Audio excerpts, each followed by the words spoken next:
Bismillahirrahmanirrahim. Assalamualaikum warahmatullahi wabarakatuh. Alhamdulillahi rabbil alamin alladzi hadana lihadza wa ma kunna linahtadiya laula an hadanallah. Assalatu wassalamu ala asyrafil anbiya'i wal mursalin sayyidina wa maulana Muhammadin wa ala alihi wa sahbihi wa barik wa salim ajma'in. Subhana la ilma lana illa ma 'allamtana innaka antal alimul hakim wa la hawla wa la quwata illa billahil aliyyil azim. Rabbi shrah li sadri wa yassir li amri wahlul 'uqdatam min lisani yafqahu qawli. Qala al-muallifu rahimahullahu ta'ala wa nafa'ana bihi wa bi'ulumi fid dharaini amin. Faqad qala Allah ta'ala fil Qur'anil Karim, a'udzu billahi minasy syaithanir rajim. Bismillahirrahmanirrahim. Faman kana yarju liqa'a rabbih faly'amal amalan shalihan wa la yusyrik bi'ibadati rabbih ahada. Shadaqallahul azim. Wasiat daripada Abu Bakar radhiyallahu anhu, yakni Khulafaur Rasyidin yang pertama. Dan sekarang ini adalah wasiat Umar bin Khattab untuk kita semua. Apa wasiatnya? Kalau wasiat Abu Bakar, beliau berwasiat ingin dimakamkan di samping Rasulullah. Tapi kalau wasiat Umar bin Khattab lain lagi. Nah, Ibu, ini perlu kita renungi bersama. Umur kita ini tambah hari, nggak tambah muda, tapi kita semua bertambahnya umur ini menambah lemah tenaga kita.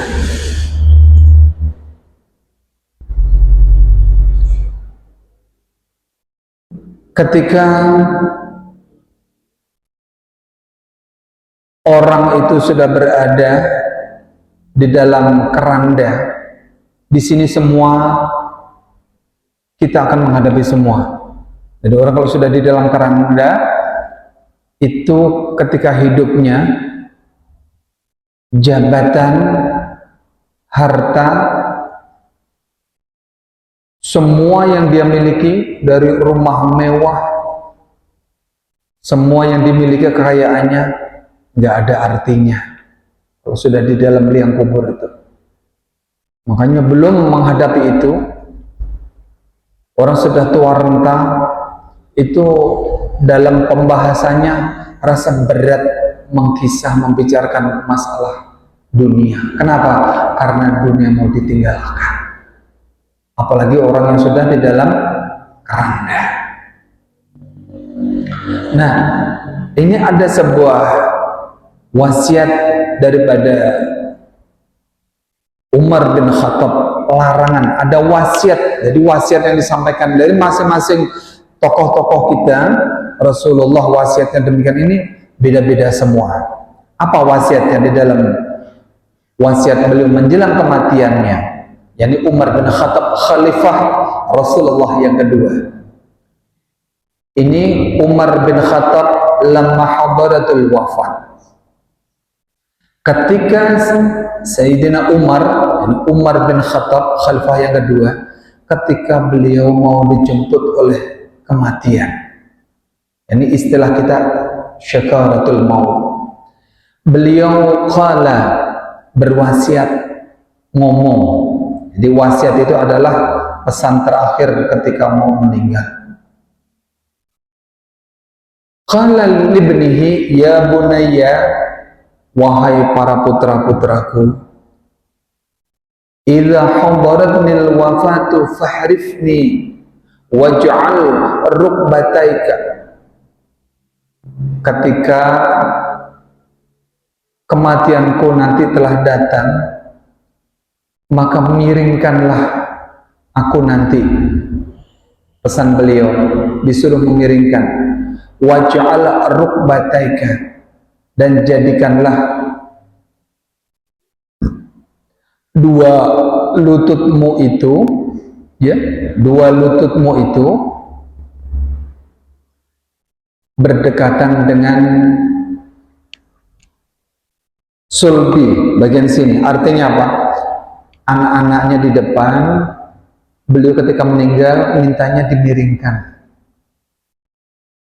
Lutut kedua anaknya ini supaya dekat dengan perutnya. Apa maksudnya? Supaya mengganang. Ada istilah orang itu biasa kalau sudah di atas keranda, anaknya kan ada disuruh masuk 2-3 kali. Apa maksudnya? Semuanya punya maksud. Nah, beliau berwasiat yang demikian ini. Ini wasiat supaya mengganang, Abah kadada lagi. Mengganang-ganang diingatkan. Kalau sudah nggak ada, sering-sering baca Fatihah, sering-sering dikirimi Yasin, sering-sering bacakan Al-Quran. Nah, pesan beliau, wada' yadakal yumna, dan letakkan tanganmu yang kanan ala jabini, di atas kening ini. Wa yadakal yusra ala dhaqani, sebelah tangan kirinya sebelah sini. Jadi prakteknya kalau beliau meninggal, tangan kanannya anaknya dipesan disuruh begini sama ini. Maksudnya apa?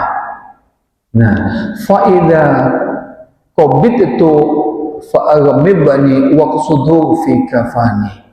Pesan beliau, ketika nyawa sudah terlepas, nyawa itu terlepas dari ruh, pesan Sidin, tangan yang dimaksud ditaruh di sini sebelah kanan, kiri sebelah sini tangannya, itu maksudnya tutuplah mataku.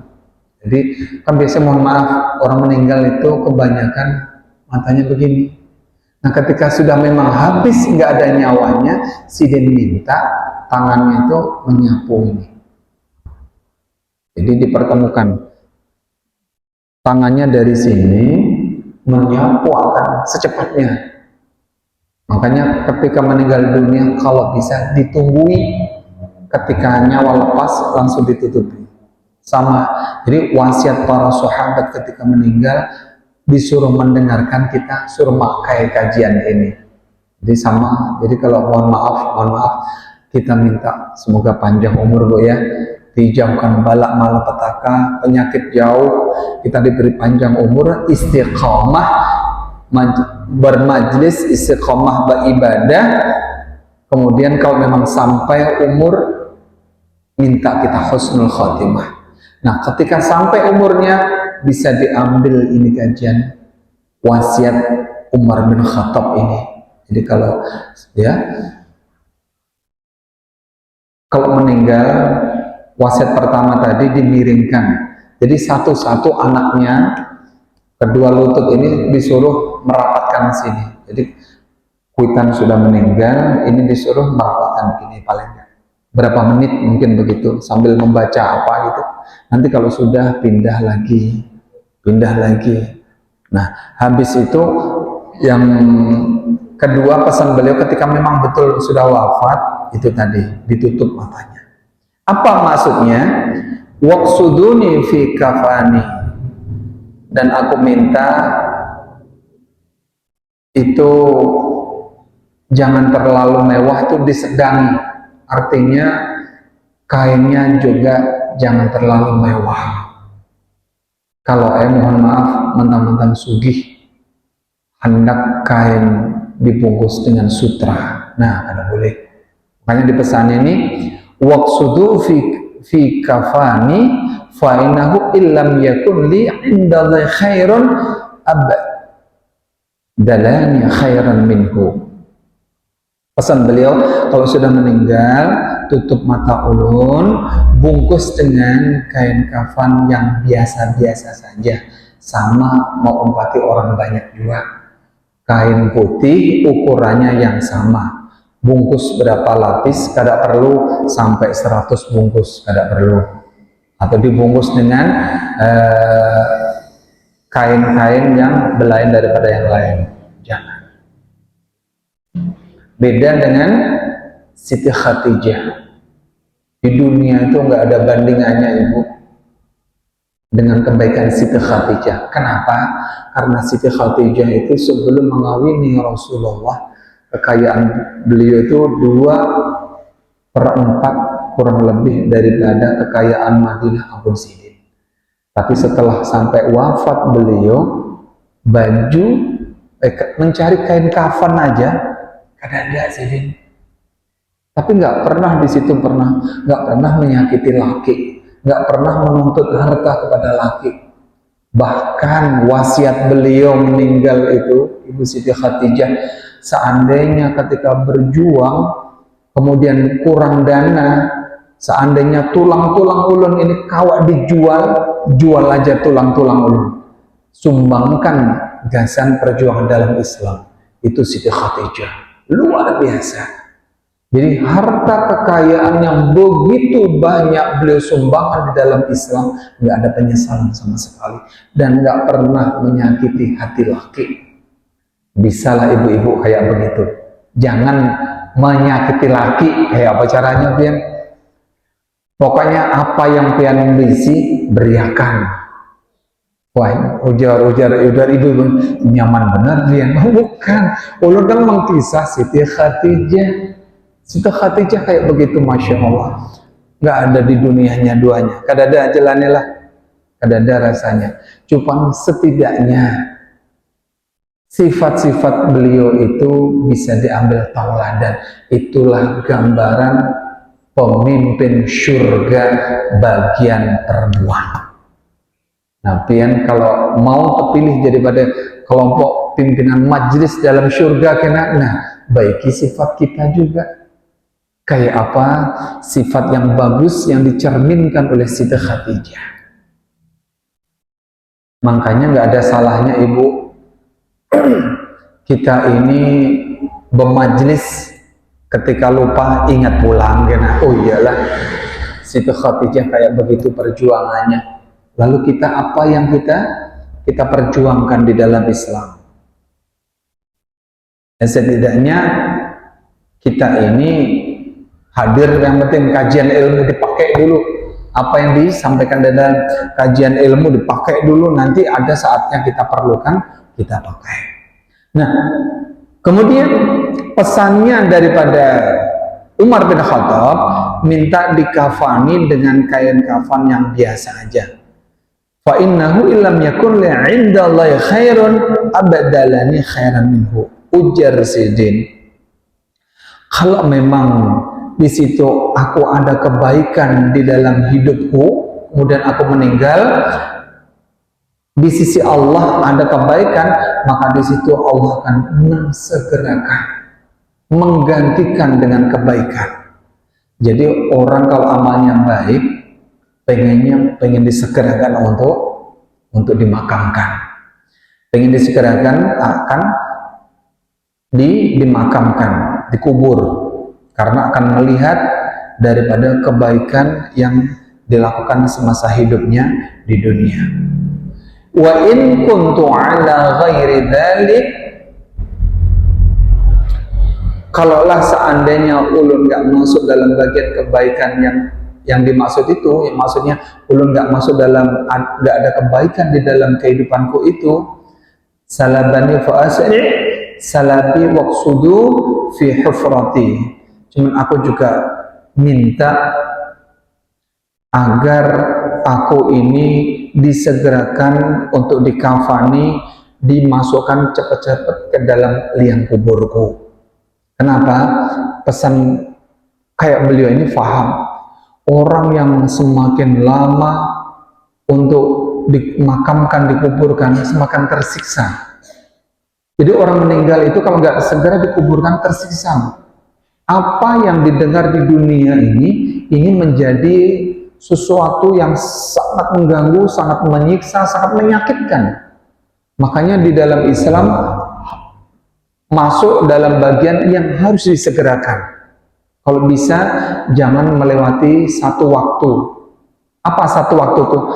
Satu waktu itu maksudnya kalau meninggal jam 10 pagi, jangan sampai melewati dua waktu. Kalau melewati satu waktu berarti melewati zuhur. Itu satu waktu. Waktu zuhur dilewatinya itu wajar. Jadi habis, biasanya kalau meninggal pagi dimandii, dikafani, diumpatakan sembahyang di masjid. Habis sembahyang jenazah, sembahyang zuhur hanya dibawa. Jadi satu waktu. Kalau meninggal habis zuhur berarti dilewatakan asar aja, satu waktu diumpatakan sembahyang asar, kayak apa caranya, itu kehendaknya, dan seterusnya. Makanya kayak beliau ini berpesan secepatnya, nggak mau beliau itu bertele-tele. Abu Bakar pun kayak begitu, karena faham ketika orang yang meninggal dunia nggak segera dikuburkan tersiksa. Yang meninggal ini tersiksa. Ada sepeda motor lewat, mobil lewat, truk lewat, itu luar biasa tersiksa. Belum lagi mendengarkan kisah-kisah.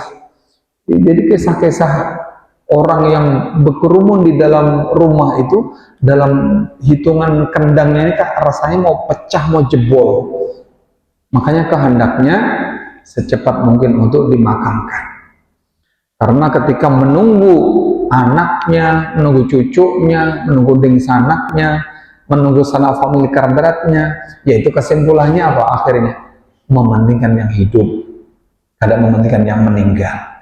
Jadi kalau ibu-ibu ada kajian ilmu, kalau bisa sudah secepatnya. Karena apa?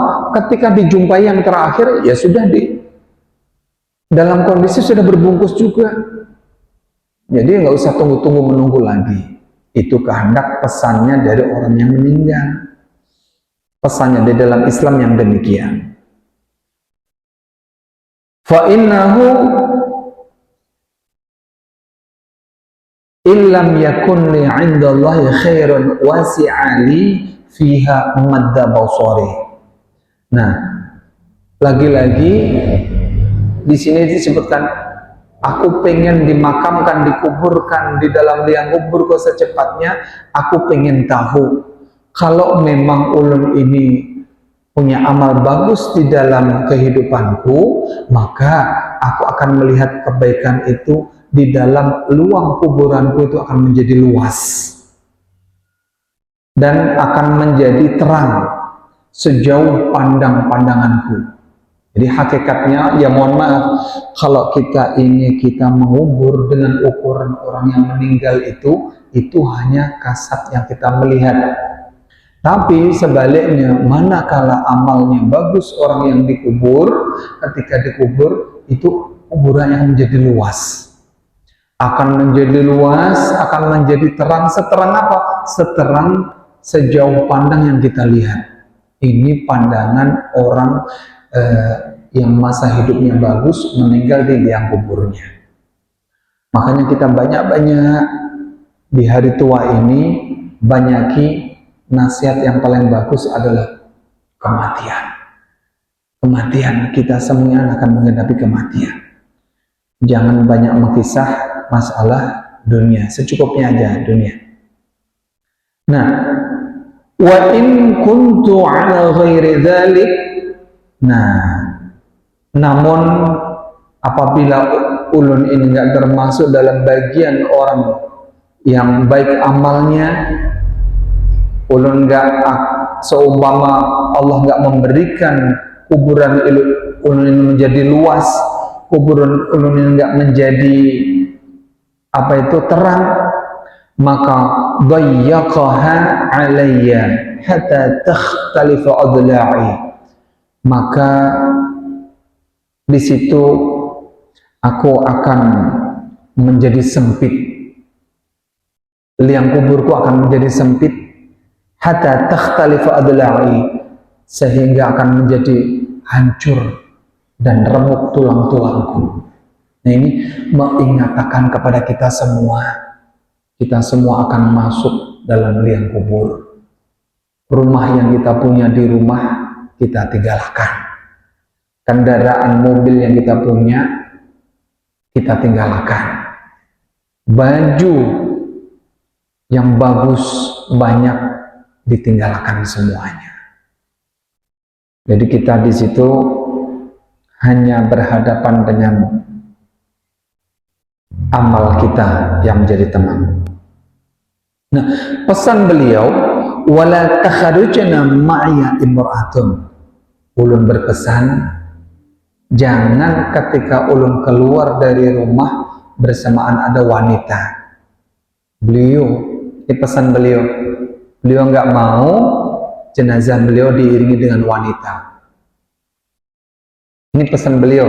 Tapi kalau pian mau umpat-umpat, ya jaga diri. Kayak apa bahasanya supaya nggak menjadi timbul fitnah. Cuman pesannya Umar bin Khattab, wala takharujna ma'ya imra'atun. Jangan sampai ulun nanti meninggal itu berimbai ada seorang wanita ada mau umpati mengiringi jenazah ulun. Ada mau sih. Wa natuzakuni bima laysa fi fa innallaha wa a'lamu bi. Dan jangan ada di antara kalian memuji sesuatu perkara perbuatan yang dimana ulun kada pernah menggawi. Jangan membuat kisah-kisah yang kada karuan bahasanya. Siapa tahu memuji-muji dengan kelebihan-kelebihan padahal ulun kada begawi. Jangan dikisah. Memang paling bagus sebetulnya ketika kita mendatangi itu jenazah, jangan mengkisah urusan dunia, sudah diam kalau bisa. Apalagi mohon maaf menyambat-nyambat hutang sidin, menyambat sidinnya dulu zaman hidupnya pernah mengambil kambing ulun, nah dikisahnya di situ jangan.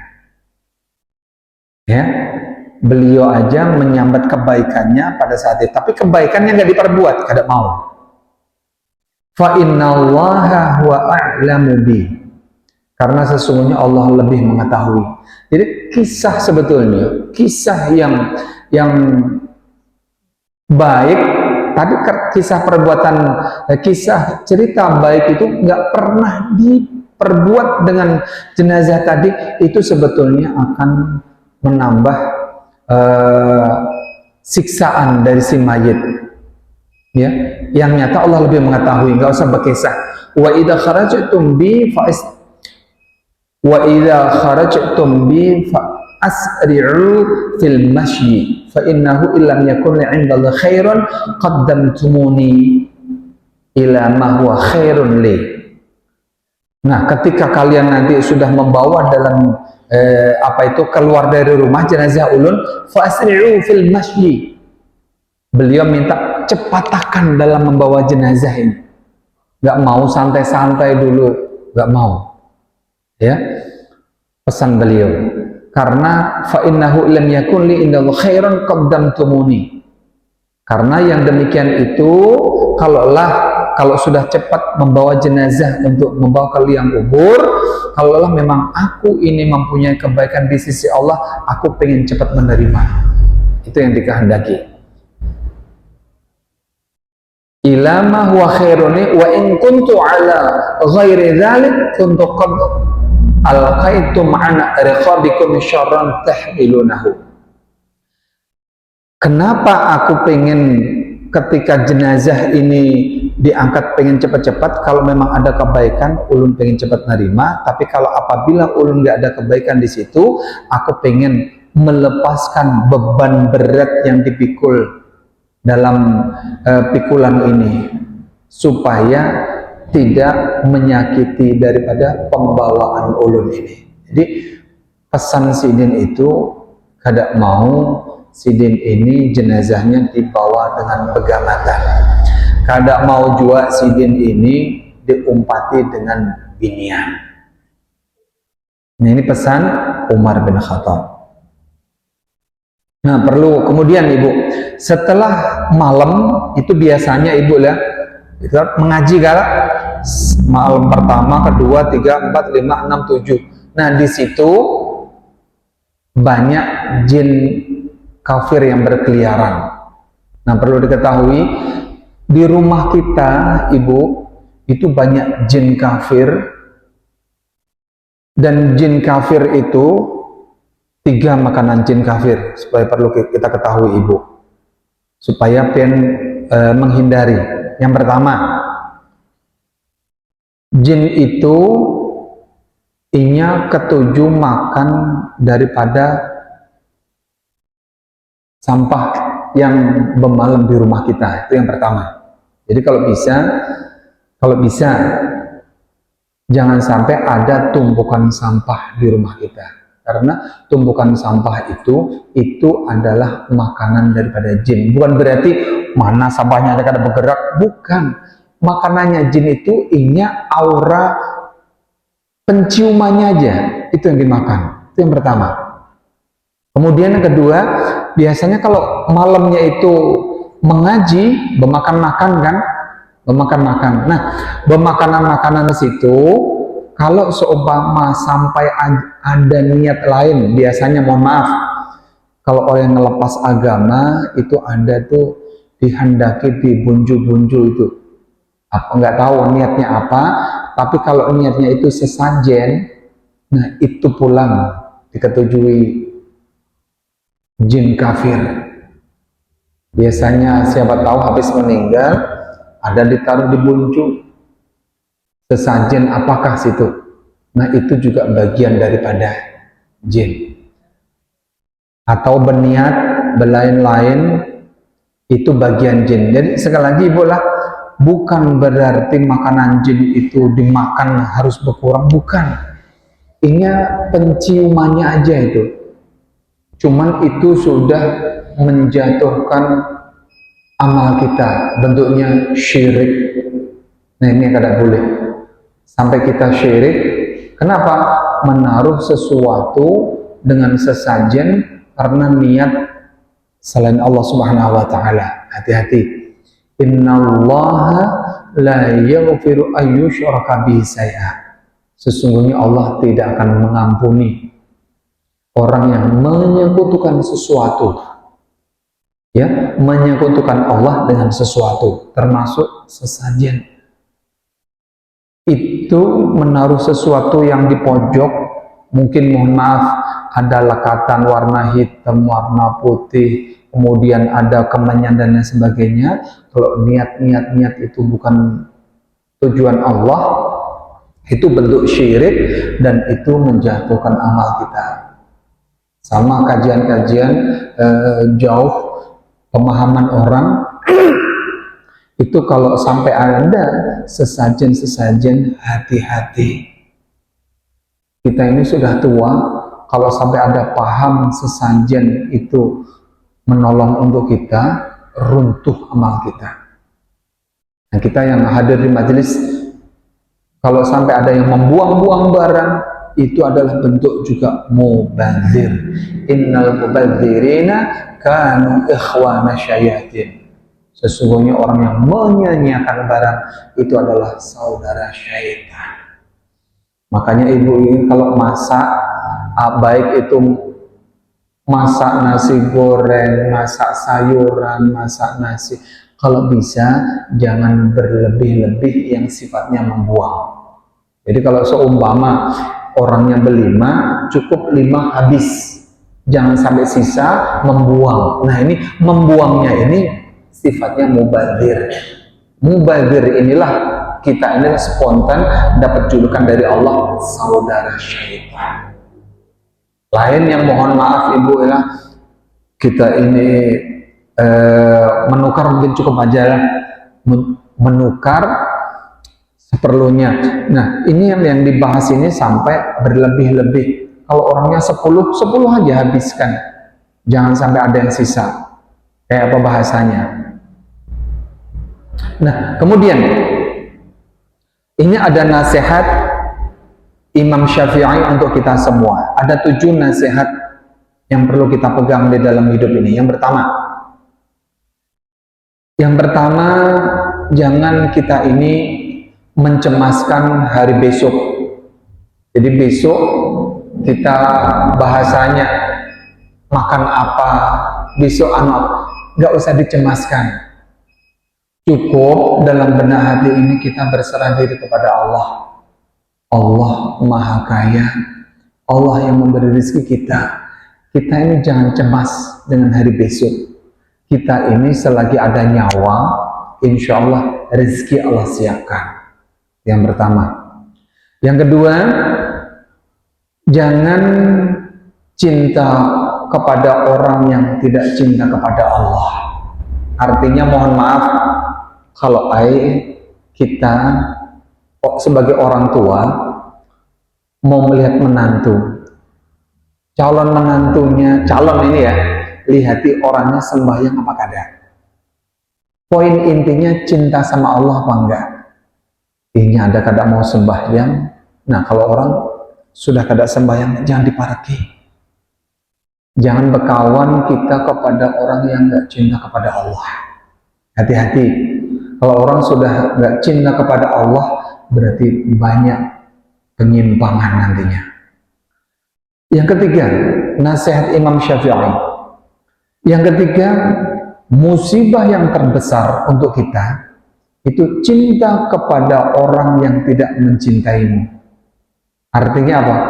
Kita ketujuh sama orang itu tapi nggak suka sama kita, menjauhlah kita. Jadi ibarat anak pemuda mencintai seorang perempuan, tapi perempuan itu nggak suka sama kita. Atau mohon maaf, mencintai istri orang, kita cinta sama istri orang.